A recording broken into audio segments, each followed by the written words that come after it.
నన్ను చంపమని నా కాళ్ళు పట్టి వేడే వరకు హింసించి చంపుతా. అరవింద, ఏం జరిగిందో నాకు అర్థమైంది.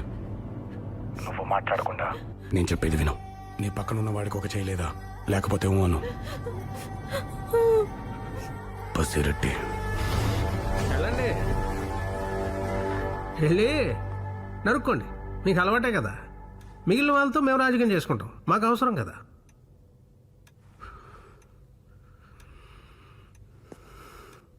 ఇంకోటి చెప్పండి సార్. స్పీకర్ ఆన్ చేయి.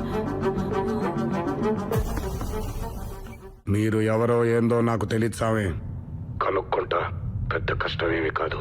మీరెత్తుకొచ్చి నమ్మి నాకు కావలసిన మనిషి.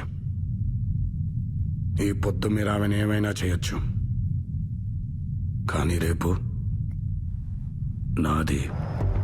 ఇప్పటిదాకా మీరు మగాడు ఆడదాన్ని చేర్చేది వినుంటారు, కానీ ఇప్పుడు మీకొక్క మగాడిని చేరిస్తే ఎట్టుంటాదో చూపిస్తాను. ఇయాల నుంచి మీ పల్లెలో ఏ కొమ్మలో ఆకల్లాడినా, ఏ కొట్టంలో ఆవర్చినా, ఏ చెట్టు మీద పెట్టలేచినా, అది మహానంది గారి వీర రాఘవరెడ్డి కత్తి వాదరలికిడే.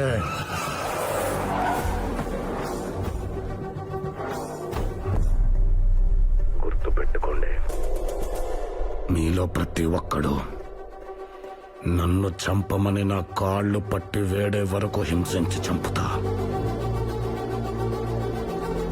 ఈ క్షణం నుంచి మిమ్మల్ని భయపెట్టేది చావు, మిమ్మల్ని వెంటాడేది చావు, చివరికి మీరు కోరుకునేది కూడా చావే.